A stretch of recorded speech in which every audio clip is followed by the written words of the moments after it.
que a graça do Senhor Jesus Cristo seja uma realidade na sua vida hoje, agora, nesse exato momento, no que você estiver passando. Creia que Jesus está presente e creia que Ele pode operar grandes milagres na sua vida nesse exato momento, que você possa ser muito abençoado. Eu quero deixar para o teu coração Hebreus capítulo 3, a partir do verso 12, dizendo assim: Cuidado, irmãos, para que nenhum de vocês tenha o coração perverso e incrédulo, que se afaste do Deus vivo. Ao contrário, encorajem-se uns aos outros todos os dias, durante o tempo que se chama hoje, de modo que nenhum de vocês seja endurecido pelo engano do pecado, pois passamos a ser participantes de Cristo, desde que de fato nos apeguemos até o fim à confiança que tivemos no princípio. Por isso é que se diz: se hoje vocês ouvirem a sua voz, não endureçam o coração como na rebelião. Esse texto é um texto de alerta, é um texto que vem para alertar o nosso coração para que nós não venhamos cair na mesmice do dia a dia e deixar com que o pecado venha nos dominar de pouco a pouco. É tão interessante que o pecado ele tem essa particularidade. Ele vem aos pouquinhos, ele vem dominando e ganhando território em nossas vidas, a tal ponto que o coração endurece. A pessoa perde a sensibilidade espiritual, a pessoa perde a capacidade de discernimento, a pessoa começa a aceitar as coisas erradas como verdadeiras, as pessoas começam a aceitar aquilo que é pecado como se não fosse, e aquelas frases comuns todo mundo faz, não precisa ser tão santo, não tem nada a ver, começa a tomar conta da nossa vida. O grande perigo e o grande problema que ele diz para nós aqui é que o nosso coração ele pode ir se pervertendo, se tornando incrédulo, ao ponto de endurecer. O nosso coração ele vai sendo contaminado com o pecado, ele vai se tornando incrédulo e ele vai começando a endurecer. Isso é muito sério.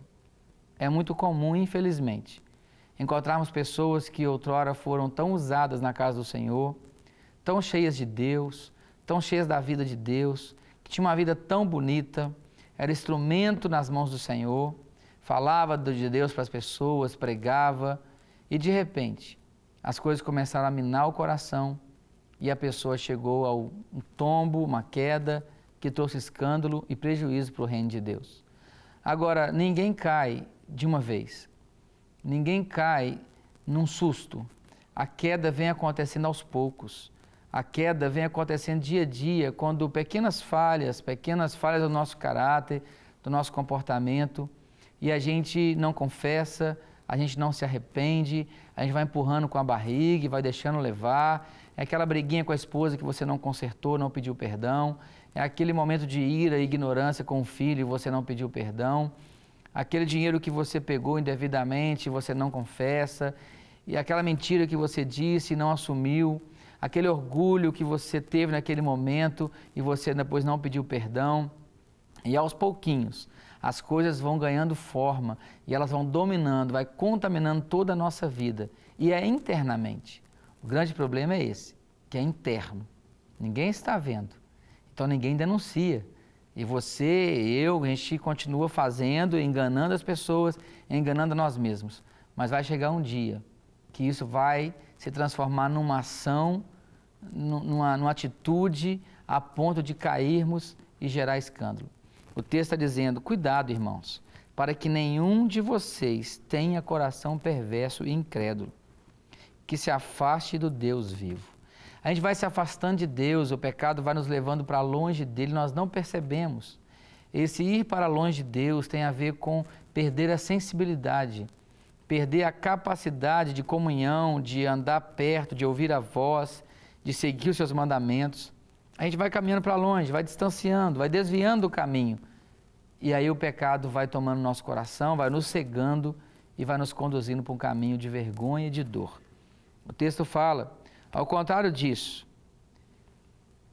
que ao contrário, encorajem-se uns aos outros todos os dias, durante o tempo que se chama hoje, de modo que nenhum de vocês seja endurecido pelo engano do pecado. O texto fala para a gente encorajar uns aos outros. Isso é interessante porque como que eu posso ser encorajado por alguém de Deus? Como eu posso ser um instrumento de Deus para encorajar alguém que é de Deus? Quando eu ando com pessoas de Deus, quando eu congrego. Uma pessoa que não congrega, ela corre o grande risco de caminhar para o pecado, de caminhar para o engano, de caminhar para o abismo sem perceber. Mas quando você congrega, quando você tem pessoas à sua volta, quando você participa, por exemplo, de um pequeno grupo, que você convive com as pessoas, quando você tem o hábito de procurar o seu pastor para conversar, você está perto dele, você está ali no dia a dia da igreja, essa caminhada, esse relacionamento, ele vai revelando quem nós somos, como nós estamos, ele vai revelando nossos erros, os nossos acertos, e a gente vai se apresentando ao outro com a realidade que nós temos vivido. E quando há algum erro, quando há algum caminho tortuoso, aquela pessoa que está perto de nós, ela é usada por Deus para nos corrigir. Agora, quando nós estamos sozinhos, como nós vamos fazer? Se estamos só, tem ninguém para nos ajudar, como vamos fazer? É claro que o Espírito Santo fala conosco, é claro que a unção nos ensina a verdade, nós não somos dependentes de homens, mas o texto está dizendo que é o nosso papel exortar, encorajar, ajudar uns aos outros, para que nós não venhamos viver com esse coração endurecido. É tão comum, infelizmente, encontrarmos pessoas hoje com um coração tão duro. Pessoas que não querem mais saber de igreja, não querem mais saber de Deus, não querem saber mais de liderança, não querem saber de mais nada. O coração endureceu, petrificou, perdeu toda a sensibilidade. Não há mais discernimento, não consegue mais ouvir a voz de Deus. A pessoa já está vivendo uma vida totalmente fora dos padrões bíblicos e ela não tem um pingo de vergonha nem de arrependimento. O coração endureceu. Isso é muito triste, porque a pessoa se perde na caminhada. O texto está nos ensinando, pois passamos a ser participantes de Cristo, desde que, de fato, nos apeguemos até o fim à confiança que tivemos no princípio. Se apegue à palavra de Deus, como nos primeiros dias. Se apegue à verdade bíblica, como nos primeiros dias. Chame o pecado pelo nome, pecado. Chame o erro pelo nome, erro. Se arrependa, confessa, peça ajuda, mantenha o seu coração limpo, mantenha o seu coração sensível à voz de Deus. Versículo 15 diz assim, por isso é que se diz, se hoje vocês ouvirem a sua voz, não endureçam o coração como na rebelião. Quando foi essa rebelião? Mais abaixo, no versículo 16 em diante, vai nos falar. Quando Moisés estava conduzindo o povo em direção à terra prometida, e eles se rebelaram contra Deus, se rebelaram contra Moisés, começaram a murmurar, a reclamar, e o coração ficou insensível, o pecado da rebeldia tomou o coração deles.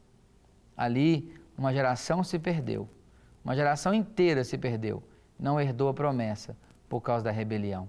Quantas coisas podemos perder na caminhada por causa do nosso coração rebelde? Quantas pessoas perderam a família por causa do coração rebelde? Quantas pessoas destruíram um ministério, uma história por causa do coração rebelde?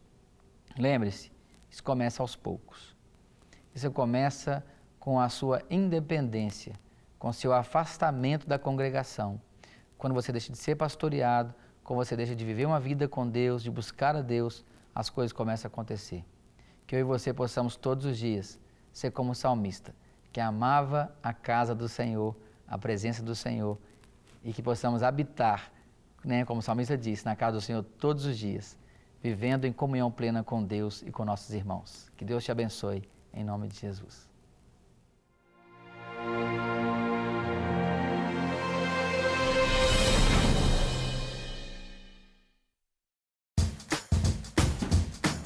Não quer ficar um segundo por fora da nossa programação? Agora você pode nos acompanhar através das plataformas digitais. Queridos amigos e amigas, preciosos irmãos e irmãs, não perca tempo, acesse, curta e siga-nos. Fique por dentro de tudo o que acontece aqui. Rede Super, inspirando você.